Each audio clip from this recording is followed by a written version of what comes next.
Chris and I hinted at it as we just got started here on the Skyhawk Sports Talk podcast here at the Zaxby's in Martin, Tennessee. A big week coming up, big week for both UT Martin basketball teams. First coach to join us is head coach Ryan Ritter of the UT Martin men's team. The Skyhawk men sweep the week going 2-0 against Lindenwood and SEMO. Got some big performances and now come back home for their final two home games. And, oh, by the way, tied for first place. Coach, congratulations, first place, and two more to go. This is a good spot to be in. It's a great spot to be in. Hopefully we'll come back here next Monday and say the same thing. But obviously it's been a great year for us, and we've got a lot of work left to do. Two big home games that hopefully we're having an opportunity to see a lot of community support out there, a lot of campus support, and finish up this regular season the right way. You're playing for something that hasn't happened in how many years? 15 Dave? years. 15 years. Yeah. 15 years was the last time that UT Martin won an OVC regular season title. That was Lester Hudson.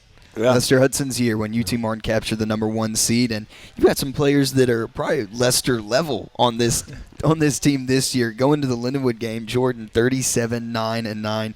But Jacob this week, back-to-back double-doubles. He gets OVC Player of the Week, 28-plus points in both games in a double-double. He heard everything we were talking about for Jordan on Thursday and was like, guys, I've scored like 28-plus in the past 4 games. Like, where's some of my love? And he went out there and showed us. Well, it's funny. I think, obviously, Jordan had one of the probably most memorable games in UT Martin history, 37 points, 9 rebounds, 9 assists. And if his coach wasn't, I guess not engaged, maybe he would have had 40 points, 10 rebounds, and 10 assists for a triple-double. But it's funny, Cruz had 28 and 12 that night. And I didn't even say anything to him. Just kind of, hey, good win, guys. Let's move on. And then realized, man, that dude had 28 and 12. We probably should say something. So he made sure, I guess, on Saturday to 31 points, 11 rebounds, 2 wins, more importantly. And obviously those guys are getting some accolades, but it's just a collection of guys getting it done. So set the school record for most OVC road wins in a season. And that was something coming into the year that you and I talked about a lot. Something that needed to be improved was how well you all played on the road. And what are some of those adjustments, the things that you've seen change with this group whenever they've gotten on the bus, gotten on the plane, and taken on someone on the road? Well, I think the biggest thing is, you can't really control in basketball if shots go in or not. You can control your attitude, your energy, your effort, and a lot of that translates to the defensive side of the basketball. So I think the thing with this year's group you're seeing a lot is defensively we've been really, really good here. 9-7 on the road, 7-2 in conference play. So the defensive side of the basketball, and then obviously we're able to close down possessions with defensive rebound with Issa and Cruz. And so I think that's probably the biggest difference is the defensive side of our game is really translating this year. But that's something that you pivoted on at mid-season, or I don't know when. It was in November and December. But you were telling us we can score points, but we got to play better defense. So you made an effort and the team made an effort to change. Well, it's almost embarrassing as a head coach. I read something that it was optional for our guys to play defense in the first semester. And you read that? Someone told it to me or something. I don't know. I saw it somewhere. That's not nice. No, you were playing defense, but you really have played lockdown defense. Well, no, they were right. We were struggling on that side of the basketball, and to be honest, we went to Moorhead. We were 3-2 going in that game, and we got embarrassed. We were 3-3, lost by 18, and quite honestly, we just went in the locker room and said, hey, they were going to do things a little different, and from that day forward, our group has practiced hard. They've competed hard. They've been extremely together. And the collection of guys out there are really defensive-minded. And we haven't lost anything offensively either. Mm-hmm, yeah. I think one of the things that Chris and I, after the SEMO game and also during the Lindenwood game, we started noticing a little bit more that whenever Des comes out of the game and he's in the starting lineup, that whenever you bring in Kobe and Sebastian, that Chris and I both look at each other and we say, all right, they're not scoring for at least 5 minutes. Well, usually there's 3 or 4 possessions, and I think sometimes the opponent thinks, well, there might be a drop-off because you're bringing a guy off the bench. That's not the case. No, and it's I'm glad you guys recognize that because traditionally I've always brought a big-time scorer off the bench. Our sixth man has been someone that can change the pace of the game, change the dynamics, and what those two guys, Kobe and Sebastian, are doing, maybe it doesn't show in the stat sheet to a lot of fans, but those dudes come in and they change the pace of the game, and they've really given us a lift off the bench. So if we start off 9-2 and we're up, great. If we start off a little slow, great. We got 2 enforcers coming in the game, and they're able to change kind of the pace of that game, and it's been really good for us so far. I mean, really, that first possession they're in, usually the opponent doesn't score, and sometimes they put together 2, 3, 4, 5 stops in a row. As a coaching staff, I know you chart that. What do you call it, and how do you get your team to buy into those consecutive stops? Yeah, so that's a great question. Anytime we get 3 stops in a row, it's called a kill. Okay. And we aim for 7 of those a game, and we feel like if we can get seven kills in a game, 3 stops in a row, we do that 7 times. Our win rate is above 90%. So those guys are big components to doing that. That's huge. And it's just whenever we see them come in, it's like, oh, well, okay, they're going to get locked up for a little while. But Dez too brings a lot of really good energy onto the floor as well into that starting lineup. But want to talk about one of the most energetic fans. Talk to you about her before the Lindenwood game, your wife, Miss Ritter. So it was talking to Coach about the Moorhead game. Whenever you go back, you watch the replay of Sebastian's 3. I like to look at all the different people in the crowd, see their reactions. And during the games, I'll sometimes look back there and be like, man, Miss Ritter just left the game. Where'd she go? And then I look at the clip, and she's off to the left side standing up. She did the same thing at the SEMO game too, and I'm like, you know what? She's just standing up from the whole game. She was in her seat for probably about 75% of the game, and then goes over to the tunnel and is standing up for the rest of the game. Well, it's funny you guys notice that because obviously we have a lot of people that follow the games and they hope we win, but usually when the game's over, that's good job Skyhawks, and they go about their day. And for Jen, whether it's I don't know if it's a good or a bad thing, but she lives and dies as well. She's invested into it. She loves all these dudes. She's an unbelievable supporter. Think about how many times the year we're just on the road, we're gone, and her life doesn't stop. She's still got to be a mother and raise our kids and do all the things that mothers do. So when we're all hoping and wanting us to win, she's feeling it just as much as anybody because honestly, we got off the bus Saturday night and sure enough, 10 p.m. we put the SEMO game back on. She's locked in, glued in. Wow. And I'll tell you a story too. Actually, yesterday I was playing with the girls, got a little time, and I came around the corner, and she's like, she had the game on, and I was like, "What are you doing?" She's like, "Well, I didn't get to finish the game." I was like, "You were there." So I caught her watching the last 5 minutes of the game on Sunday. Is there ever a time where she's watching it with you and is like, hey, Ryan, what are we doing right here? Yeah. Do we need to? Kobe needs to tighten up here. Jordan, he needs to pass that ball off. Are there ever times where she makes corrections sometimes? She's watched enough to have an input, but she doesn't like when the guys are being soft. Yeah. I think if she told them that, they'd probably listen. Hey, I would. Yeah. Now, your mom was also a coach's wife and a coach's mom. It's a different kind of life. Yeah. Well, it is, and we're really blessed. We get to grow up in a coaching family and in a coaching household, but there's challenging times. Like I said, mentioned just for all the ups and all the success we're having this year. There's been we were 8-22 the first year. We suffered a lot of L's, and you care about these young people so much, not just as the coach, but as the coach's wife. And so when they make mistakes or they don't play up to their expectation, they feel that as well. And she's been a big part for these guys and helping them be comforted away from home. A lot of these guys, they're not within driving distance, so they're able to kind of lean on her and use her as a motherly figure as well. Quick compliment to you after the games before you can even in bigger schools you have a 15-minute cooling off period. You come right over and talk to us, and then it's the time with your daughters, and immediately, no matter if you lose or win or whatever, you're a dad. Yeah, and that's. Hopefully this I don't ever want to be defined by basketball. Mm-hmm. Defined by faith, family, and friends, and the beauty of having daughters is they're 5, 3, and 1, and whether we win or lose, it doesn't matter. I'm they still don't super care. dad. Yeah. So they come up, they run, they give it. It's funny. Brixton is starting to understand when we win and lose. And Remy's a good fan as well, but early in the season they'd be at the game and, hey Dad, did we win? I'm like, well, yeah, sweetie. weren't you here? So I think they know it's we're closing up. They know Dad's having a good year, and it does always help that getting those couple extra hugs and kisses. That's awesome. And so 2 more games at home remain in the regular season: Tennessee Tech, Tennessee State, 2 teams you've already seen. And it's funny that you play them at the start of conference season, and now you're going to finish up with them, but not just into the preview and into, I guess, their team and what their strategies are, but this is the moment. If no one has come out and seen a Skyhawk basketball game, men's or women's, this is the moment to do it. We need big crowds. The Moorhead State crowd was great. We need that place jam-packed and jelly-tied, as my dad used to say. So we need to have that crowd coming in on Thursday and Saturday. Well, it was the first thing I said because it's one of the most important things, and it's true. We got a chance to make some history at UT Martin. Obviously, women playing great as well. But it starts with Thursday night. We got a team that's Tennessee Tech. They've won 3 out of 5, and we got to. I think our guys felt Moorhead. They felt that crowd behind them.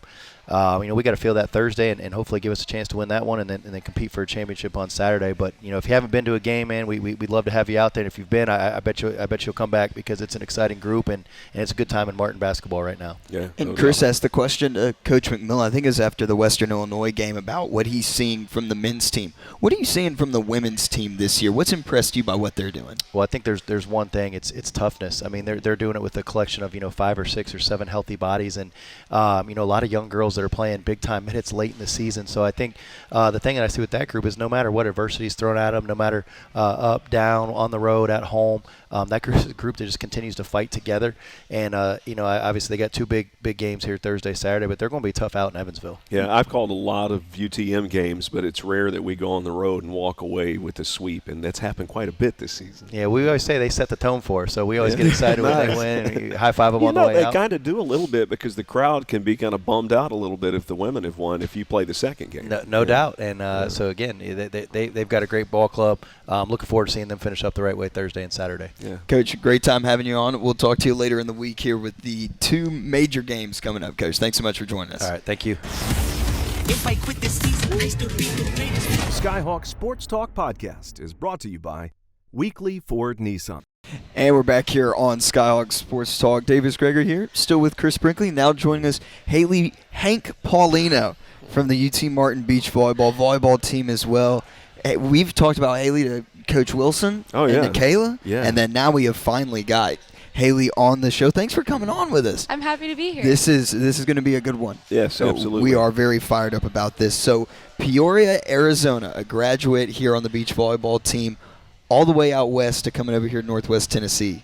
Why and how? Yeah. So playing club, I've always wanted to play collegiately. And honestly, for myself at the time, I kind of set the bar lower, being that I am shorter, and, thinking of Division I, I didn't think that was an option. But my club coach when I was on my 18s team, he was like, hey, there's this small school in Tennessee that is needing a setter. And I was like, okay. He's like, they want you to come on a visit. I talked to Jacqueline that night, and she was like, we want to have you out on a visit. Came out here, fell in love with it. Really? On the first trip? Yep. I guess you flew? I did. Yeah. They flew me out, and the rest is history. Yeah. I fell in love with it. I fell in love with the people, the girls, the atmosphere.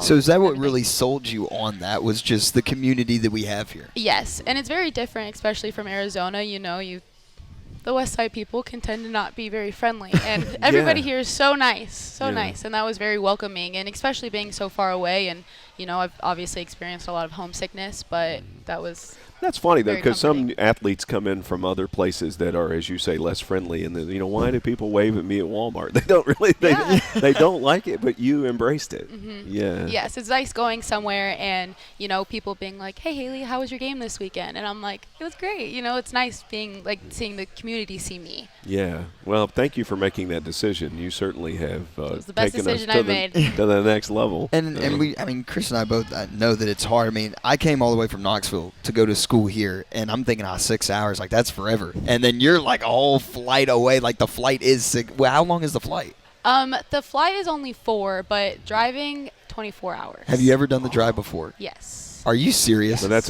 multiple times. A 2 or 3 day drive? Yeah, I usually split it up into 2 days. Yeah. I don't even know you go through Oklahoma. What do you okay. Stop in Oklahoma, actually, and then finish the drive out, the 13-hour drive. That's a long trip, yeah. So, talk about dealing with the homesickness aspect of that, because you've been here, since 2019. So how have you dealt with that, I guess, throughout the years and gotten better at that? Well, I've always been an independent person. My parents obviously raised me very well in that aspect of being independent. I've always been the type to just do my own thing. And so I think I always talk to them, family is very important to me, and so I always try to reach out. It's actually my dad's birthday today. Oh, nice. Happy birthday, Happy birthday, to Dad. Mr. Paulino.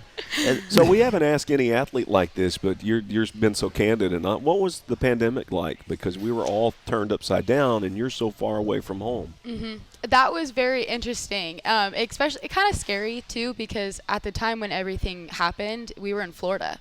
And during beach, actually, and it was scary because my family's we might all shut down. Like, I might not be able to get back home. And that was a really scary time. But obviously we've come out of it for the better. And so, yeah. I mean, for the better in that it's made us stronger. Yes. Yeah. Yes. No, I agree with that. And it's made the teams pretty good, too, because you all got that extra year, a little bit more of a bond to we actually have were together. just talking about that, like the classes. I think these, not our year, but the next, or this past year, sorry, Right. are like the last COVID year, which is really weird to think about, but it's Well, crazy. nobody knows what you guys went through. It was an odd time for all of us, but as a student athlete, now your classes are online. Now you're getting COVID tested. Now games are canceled. Now the season is uncertain. I mean, there was a lot that happened there for student athletes that most people didn't have to go through. Yeah, Yeah. no, that was crazy, especially that season, because we didn't have anything in that fall. And then the spring, they were like, all right, let's have a shortened indoor season. And then, let's have a shortened beach season. And we were like, whoa, it's already enough being a dual or a double sport athlete. Sure. And then doing that both in the same semester, it was crazy. Yeah. But I do think the people who could mentally handle it the best survived and really thrived, which you and your teams did. Yeah. And you look at, I mean, the accolades here, Chris. Yeah. 3-time All-OVC in beach. We're going to brag on it a little bit here. 5-time OVC champion in beach and indoor as well.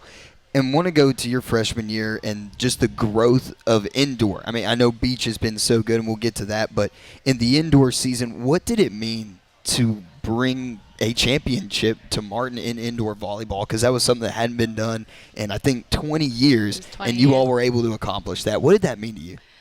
Everything. It was awesome. And we always talk about like we were always in like that rebuilding stage, and seeing that happen like right before my eyes, of coming in here. And Jacqueline was pretty newer as like a coach here, and she was like, she brought me in as a culture kid and trying to build that culture. And year in and year out, we would bring these girls in that just wanted that will, like the will to win and that drive and wanting everybody to be better. And finally seeing all those pieces come together was magical. Yeah, magical for us to watch. It was. And beach, too. So starting that season in 2020, right? Yes. And then since then, it's been championship after championship after championship. And starting another season, obviously the target has been on you all's back for, I think, 3 years now. So how do you all handle that with every single team looking at you all and saying, okay, they are the standard, and how do you keep it up? So it's funny, kind of like hitting on that. Last year, there was an instance that somebody saw on like one of our opponents in the OVC. They had something like how to beat UTM, and like obviously you want to like not like laugh, but like kind of like it's a compliment. Yeah, Because, it is a compliment. we do set that standard, and obviously having that target in the back puts a lot of pressure. But I think all these girls, top to bottom, handle that pressure very well. We hold ourselves very high, and I think this year, like, the conference is up a little bit, but we will do anything, and we will come out on top. Yeah. And we introduced her as Hank when she came on the show. For those that don't know, we talked about that persona a little bit earlier on in the fall. So the Hank persona is when you are locked in to a game. Describe that to the people listening. Oh, goodness. I would say Hank's obviously it's my, like, alternate personality, and it's, like, do or die. Like, if you're in my way and I'm Hank, like, you will get stomped on, because I have one vision in my eyes, and that's to win. And if you're in the way of that, then step to the side. Yeah. No, it's really weird. It's from a psychology standpoint, it's a very healthy way to change your state and to change so many artists have. Lady Gaga did it so she would have confidence on stage, because she was scared to death. But when she was Lady Gaga on the stage, look at what she did. When did you come up with Hank, and when did you decide, look, this is this persona you're going to have to mess with? It actually was last year during season. And it wasn't actually me. They were me and the coaches, like, they always talk about how, like, whenever there was, like, a tight situation, and Jacqueline could see it in my eyes when I would go in, that even if we were down by 5 points, she knew that once I went in, it was it would flip. And Hank kind of came about because we were just joking around one day about, like, our our male names, and Hank just stuck. I love it. Yeah. And then then alter ego. I mean, it goes back to Superman and Clark Kent. Batman, Bruce Wayne, That's Hank, right. and Haley. Those are the best alter egos in the world right now. Yeah. And talking about more about, I guess, your persona, the way you play the game, very passionate. I mean, we'll be in the sports information office in the spring and listen to y'all practice, and I just hear somebody scream, and that's Haley. There she You know, that's me. and then I can hear the music in the background. I'm like, yep, volleyball's practicing right now. And apparently it's pretty good right now. So talk about, I guess, the passion that you have for the game, not just indoor, but also beach as well. It's honestly indescribable, really. I love the game. I love learning about it. I've been here for 5 years. I'm a grandma at this point, and I am still learning about the game. And I think that's obviously sports in general is learning more about your sport and trying to figure out like the best for yourself and for your team. Because I've always harped on like whenever I'm talking to Jacqueline or Julia, like what's best for the team. Like what does the team need? Because at the end of the day, we win and lose together, and it's whatever they need. And it's very passionate too. So you're a health and human performance major. Based on what you're telling me, it sounds like you might coach, or what do you want to do? I do. Okay. So I actually want to go into dental hygiene school. Okay. But a lot recently I'm going to coach. I can't get away from this sport, whether that's beach or indoor, hopefully both. Obviously kind of thought about potentially trying to assist somewhere collegiately. That would be awesome. Kind of wherever I'm needed, wherever like God takes me in that direction. But yeah. So what do you want to give to your players if you're a coach? I mean, everything. It's nice too, especially because we do have a lot of new faces and young faces. And I talked to one of our girls, and she's also a setter coming in. And I've told her all the time, I'm like, I want to give you all of my knowledge.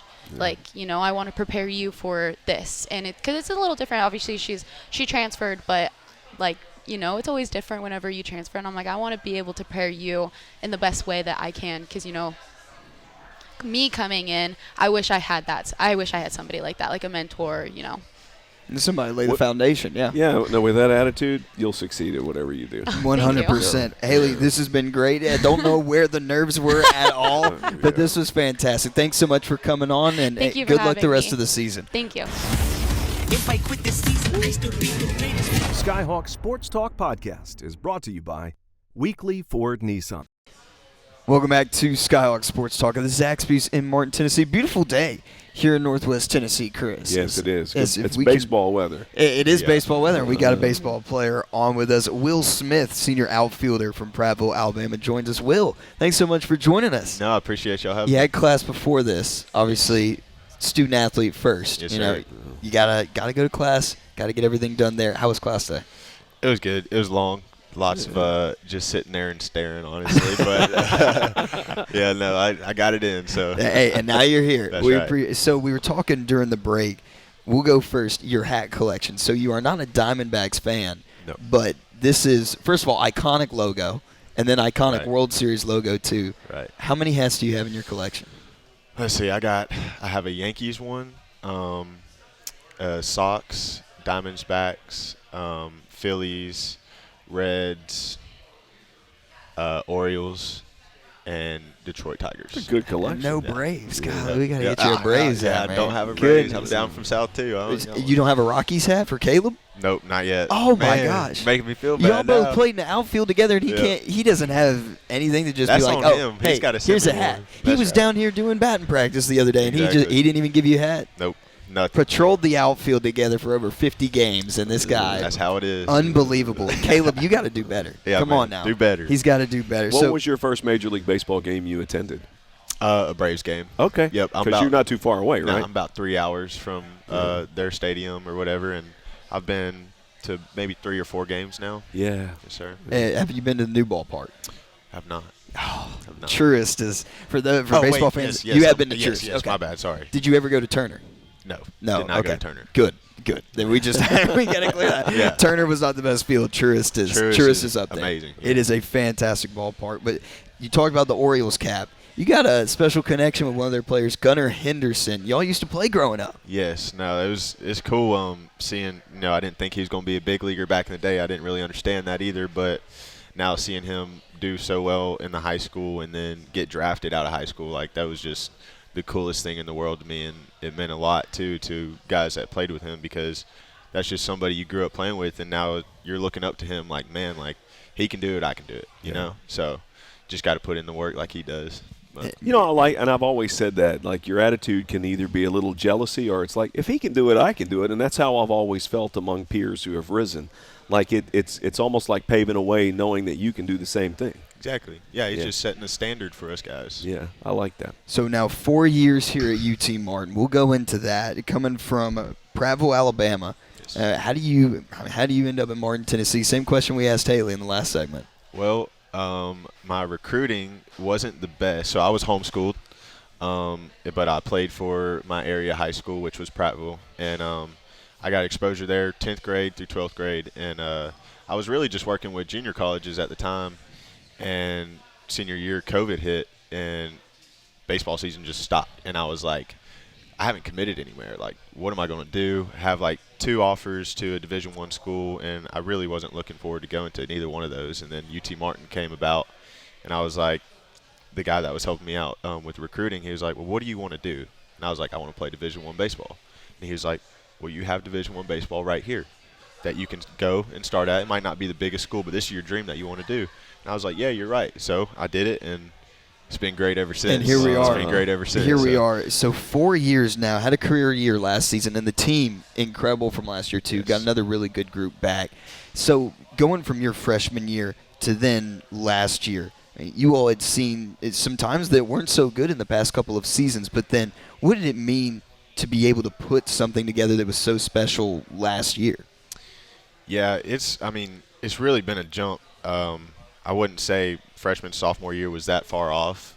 Maybe a little worse sophomore year, but last year it was rough starting out, but when we started to kill it in the OVC play, like, it was huge. And looking at it now, it's like it's definitely helping a lot. And, this season that's going on now, like, we're losing some games and we're down about it, but at the same time, like, the stuff we're doing now is what we didn't do last year. And it's an improvement, but guys being down about it at the same time is also good too, because they want more. Right, they want to go out there and win Right. baseball games. Right. I mean, as simple as that. But you got a little bit more time left, about 50 more games to play. So everything's good in that category. But I think what's so special about this group this year is that you, Tucker, Baylor, all these Cameron, all these guys have been together for 4 or 3 years. And you will have a serious chance to go out there and contend and win an OVC championship. I mean, for you, what would that mean to you to do that with these guys and what you're even doing right now?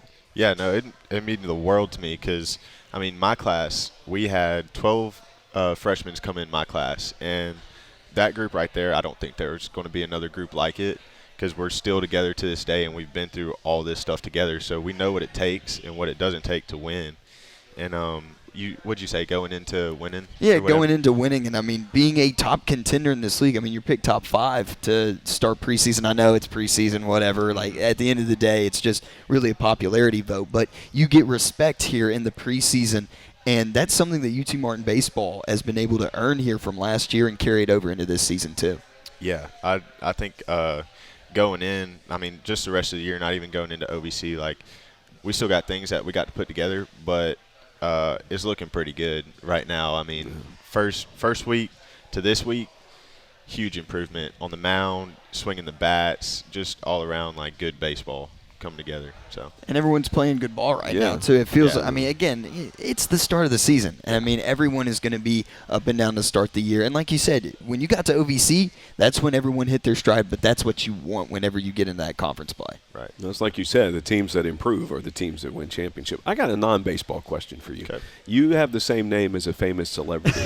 I kind of did growing up too. My name is Chris Brinkley, and there was a celebrity that was popular back when I was younger named Christy Brinkley. So was she your sister and all this? Yeah. So I'm not going to ask. I want to ask you what it's like. What does that mean to you? And how often do the people? Fresh Prince of Prattville. Yeah. The Fresh Prince of Prattville actually sounds cool. Like, I dig that a lot.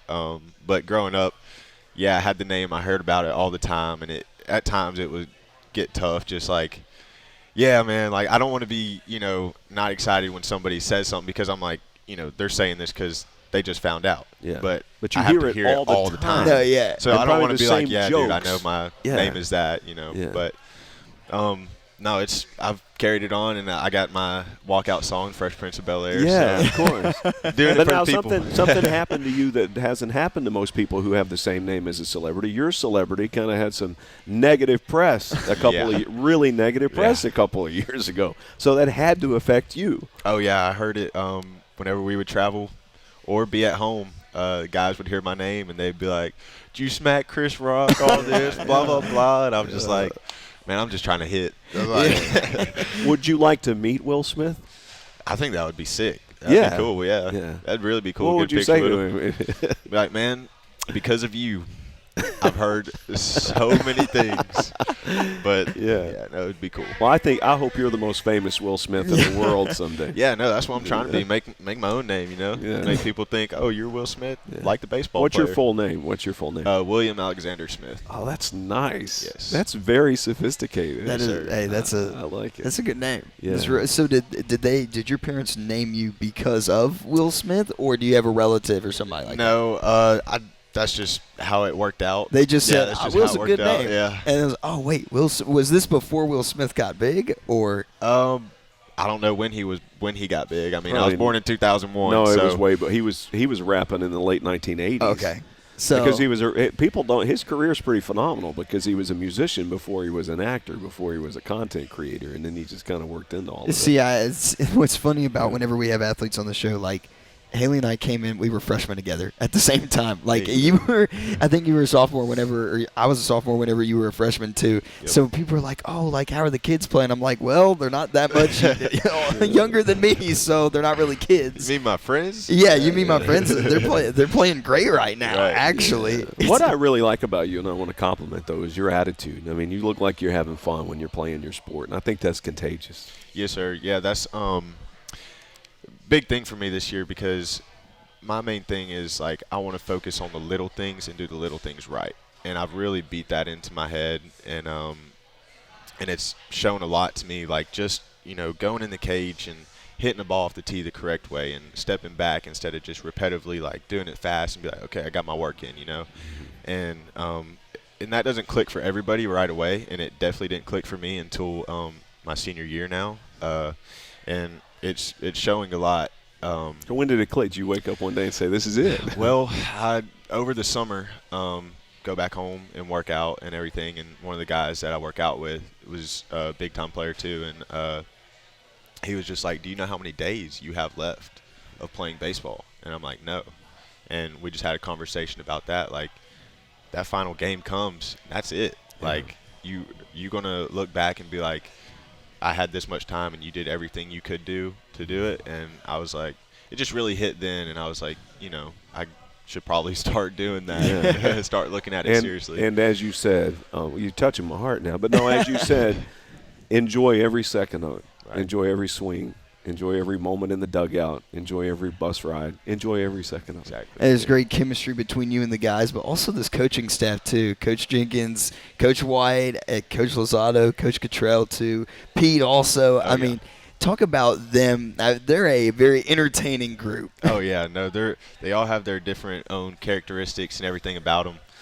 But I mean, I couldn't ask for a better coaching staff. Really, it's just Bill's such a player's guy. Like joking around 24/7 with us, making us laugh, and I mean, we need that. You know what I mean? Got to have that. And then Jinx, he's got that dry sense of humor in a way. He cracks jokes, and we'll be sitting there just like, he's like, "That's a joke, guys." Laugh about it, whatever. But no, I think they do a great job, and they go about their business just the same way we do, and yeah. Well, baseball's different. You spend a lot of time together. There's a lot of downtime, so you're spending time. Like I see the bonds of baseball players different than any other sport. Yeah, I don't really know how to explain that. I mean, just we have a locker room. Everybody's doing their thing in there and cutting it up, and then we also there's outside of baseball, like we have friendships, that come, and they're those are huge. You know, hanging out. We hang out at the baseball house all the time, and just you got to split. You know, being a not a player but a teammate. Yeah. You're a teammate, and then you're also a friend, and you got to figure out that balance between it too. And you know, whatever happens on the field and in the locker room and it stays there. You know, whatever happens outside of that stays outside of that. So I like that about. Well said. That's a leadership quality right and there. It's a great team, great coaching staff, lots of good chemistry. Will, thanks so much for joining us. We'll let you go enjoy the rest of your day. Thank you. I appreciate it, guys. If I quit this season, I still be the greatest. Skyhawk Sports Talk Podcast is brought to you by Weekly Ford Nissan. And welcome back to Skyhawk Sports Talk. Head coach of the UT Martin track and field team, Jolita Henderson, joins us as UT Martin wrapping up the indoor season, got some podium finishes and some school records at the OVC Indoor Championships in Birmingham. Coach, thanks so much for joining us. Yeah, thank you for having me. Indoor season, I mean, it flew by. Yeah, most definitely. We You blinked twice. We started out in December, and then I sat there and I'm at Lindenwood, and I'm writing the story, and I'm thinking, my gosh, that's it. And then we've only got a couple more like outdoor meets, and then that's going to go by. I'm like, holy cow. This is the insane. The year's gone by really fast. But you're concluding, though, for indoor specifically, going to go into some of those finishes, podium finishes. MJ Jackson, second place in long jump, and the women's DMR team, they get third place. Maggie, Janae, Lydia, and Rita. Good performances from them. Yeah, most definitely. MJ, it was a rough meet for him. He didn't get his good jump until his third jump, which makes me nervous because we weren't even sure if he was going to make it into finals. He scratched both of his jumps, and I'm like, kid, we got to get one in. Like, what are we doing? And so he finally, got a good one in. He came out for his last jump, came up to me and was like, Coach, you believe me? I said, yeah, you already know I do. And he was like, all right, let's go. And popped one out. And I was like, okay, sure. We'll take it. Okay, that's what we got to do. Conference, it's literally about who shows up that day. There were so many things that happened at conference, like some really scary things happened. Probably one of the best jumpers in our whole conference ruptured his Achilles on the runway. Like, we saw it mid, boom. Like, one of the pole vaulters, pole, snap, cut him in the eye. We were done. Like, that was it. You're done. So it's like, do you see those and let that affect you, or do you I still have to lock in, I still have to do my job, that type of thing? And I feel like all of my athletes rose to the occasion because, even we had some people on our team, like Darius got hurt in the middle of long jump. He just jumped well enough to still score. So, but it was just like, dang, like anything can happen to anybody's day. And that's hard to see someone else get injured and not internalize it. But you all have to. Yeah. Do you coach your athletes to be able to do that, yes, or prepare them for that? So Darius actually jumped his third jump, got hurt. We all heard him, like the yell, the scream. He went down. MJ starts to run over to him. I said, MJ, stop. We have to take care of him. You have to take care of you. It's not like basketball. The whole game isn't going to stop just to wait until this person gets off the court. No, we got to keep going. This is how it goes. So it's teaching them to stay locked in and stay ready no matter what happens. And you have to stay locked in and stay ready, too, because you're having to now split your concentration, but at the same time focus on those who are still competing. Yes. So that's why I really appreciate my assistants and what they do for me. My GA, Shayla, has been there through a lot, and she's helped me out a lot.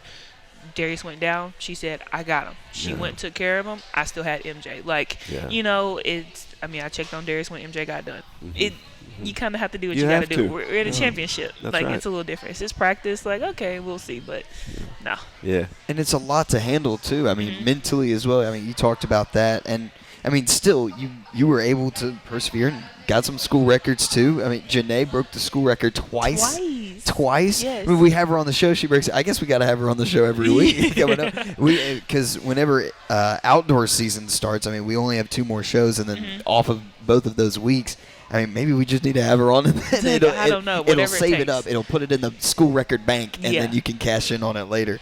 But Leisha, I texted you. I was like, my goodness, I need to just schedule a tweet for whenever she breaks the 60-meter hurdles. Holly as well. Still performed very well at this meet, despite, all of the external things going on. There was a lot of things going on, and we didn't take the full team this year. We put in a lot of stipulations of, like, if you're not in the top 15, you're not going to conference. Our sport, you don't have to qualify to go to conference because the OVC doesn't have that. I wish they would, but they don't. So technically I could bring anybody that I want to. And so I'm like, no, I have to set regulations and standards for my team. So if you're not in the top whatever, you're not going. We took 30 people total. This is including the coaching staff and the managers. And of course you wanted to hear people yelling and cheering and, like, having big groups, because you hear TSU and EIU and Little Rock and they're all loud and everything, and you want that. But I was like, we took 7 girls to conference and all 7 of them scored. Yeah. I couldn't ask for anything else. Right. You know, like, yeah, it was a great meet. It was a great meet. Even though we had a small group, they did what they came to do, and we scored more points than we've ever scored. Yeah. And they earned it. They earned the right. Yeah, exactly. So. And got the job done, and that's what matters at the end of the day. So now this downtime between indoor and outdoor, what's going on during then? Rest time, still trying to keep up training and get you ready? Can't rest. So obviously when we got back Thursday, they didn't have anything on Friday. They didn't have anything on Saturday. We had end of season meetings on Sunday. Today they only have lifting. Tomorrow they'll do a fitness test that they are not ready for at all, probably mentally. Physically they are, but mentally they're going to be like, Coach, why are we doing this? But they're going to see the benefits in the long run. Wednesday will be a little bit more chill. Thursday, let's ramp it back up. Friday, let's go back again, because we have to get ready for outdoor. You got to lock in. You got to get your stuff done. Well, Coach, it's been a fun season. Been a very fun season, and it's going to continue. Yeah. Going to continue on to the outdoor season. Anything for the listeners that have, tuned in pretty much every single episode and have seen you on and have listened to your team and talk about the athletes and everything like that? Anything for them? I was absolutely swagged out at conference that people asked me. They were like, where can we get, like, a track baseball jersey from? And they were like, I was going to ask what you look so, they were like, that's so good. Yeah. Hey. It was nice. The best strip in the league. Any sport. Any sport at all. Coach, thanks so much for joining us. Good luck here coming up in the outdoor season. Thank you. If I quit this season, I still be the greatest. Skyhawk Sports Talk Podcast is brought to you by Weekly Ford Nissan. Final segment here on Skyhawk Sports Talk. With us, head coach Kevin McMillan of the UT Martin women's basketball team. We'll have to wrap up on radio here shortly, but we're going to keep it on here for as long as we can, and then we'll switch over onto the podcast-only side of things on YouTube. Coach joins us now. UT Martin sweeping the road trip, Chris. 7-2 on the road, I believe, is the mark, and very good road trip for you all, Coach, going through the Show Me State.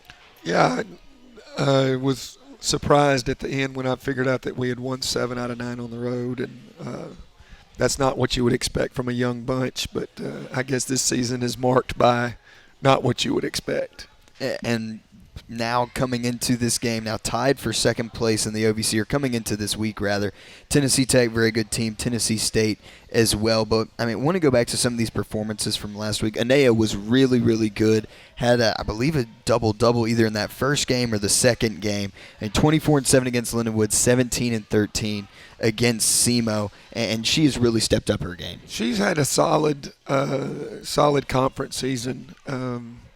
A lot of it was that when we adjusted and changed what we were doing, we started trying to get it inside, and the idea is trying to open up for everybody else, and she kind of took it and ran with it.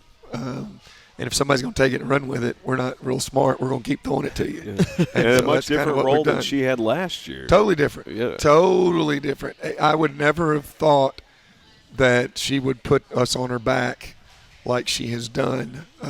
So, really pleased with what she's been able to do so far.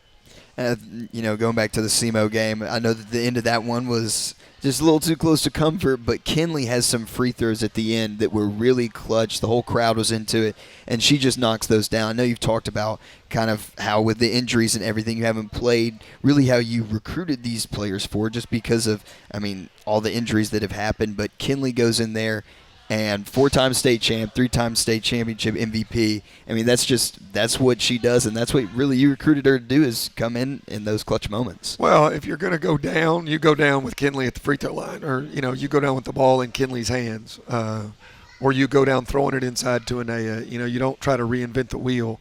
And when a kid knows how to win, you take. I heard some commentator talking about, at the end of a game, you want tough kids at the free throw line, not necessarily ones that are the best shooters. You just want tough kids, and by and large, that's true. Now, you don't want a 38% free throw shooter. That's a tough kid, but there's a balance there, and she was able. We made a lot of mistakes late, turned the ball over very uncharacteristically, like 3 times for layups, and that's a danger sign for us, that we Are we going to panic in those kind of moments?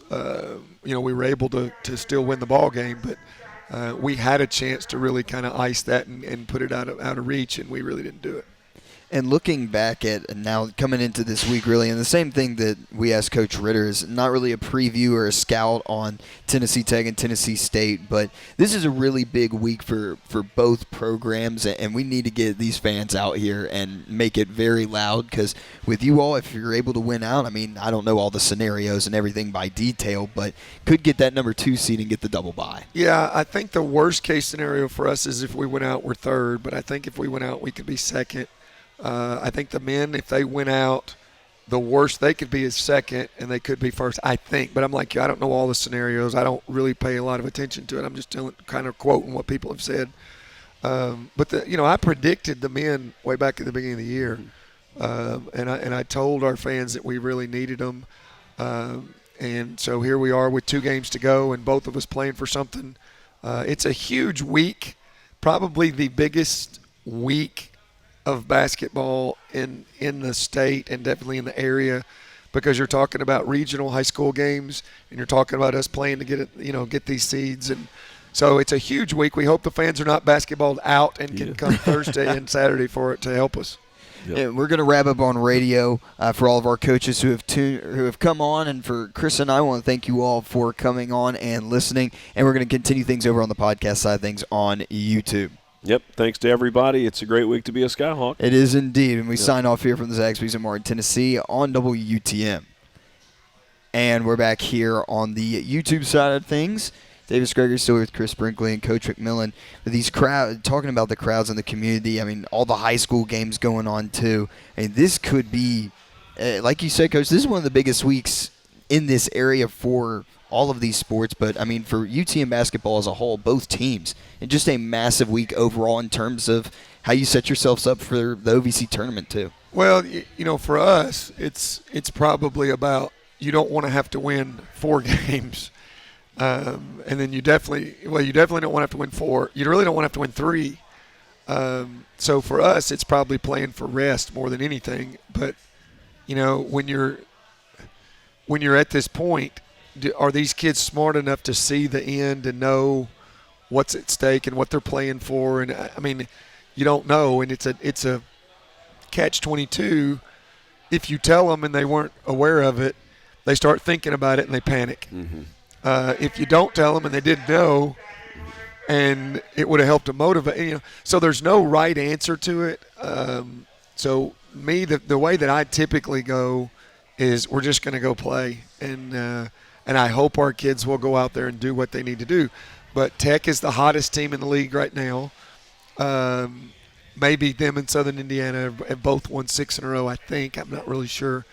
And then Tennessee State is playing to get in the tournament.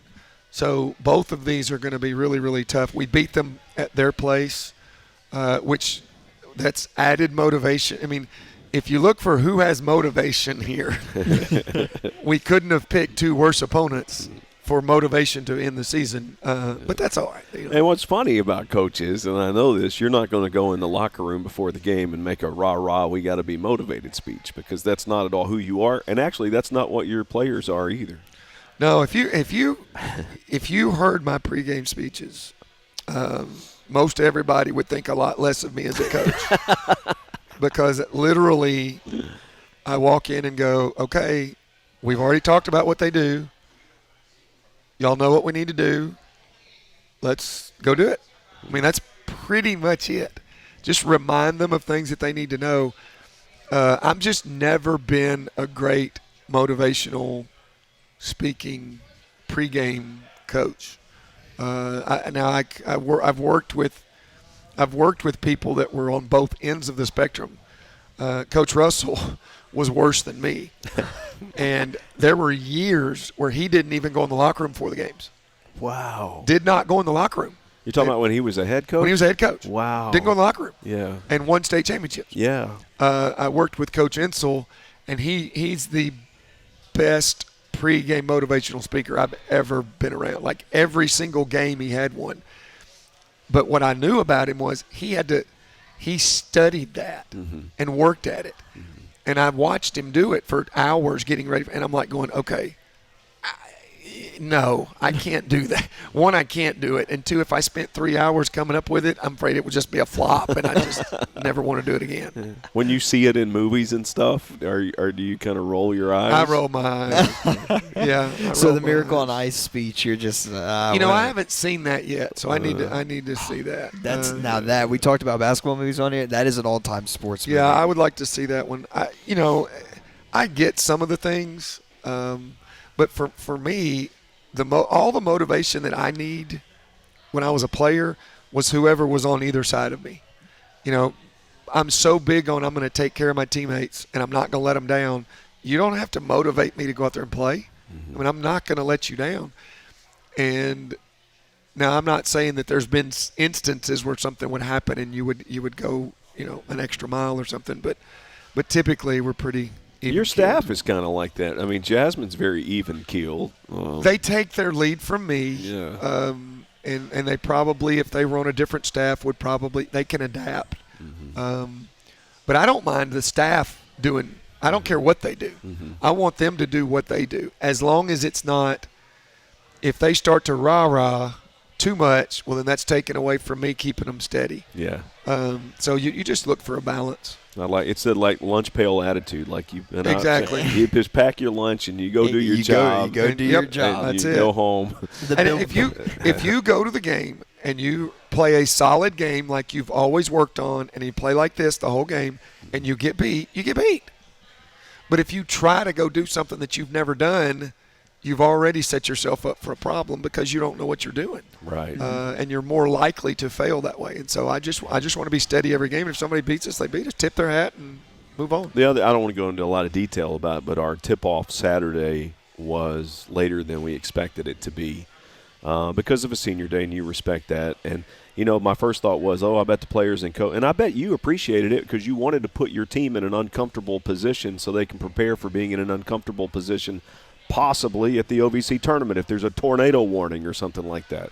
Yeah, the athletic director from SEMO came and started apologizing to me, and I'm like, no, that stuff does not bother me in the least. Yeah. And a matter of fact, if there's ever a really, really, really, really great reason to get delayed, it's to honor the seniors from another team. Yeah. So what they were doing there was way more important than this basketball game we were about to play. So it was fine with me. I didn't care.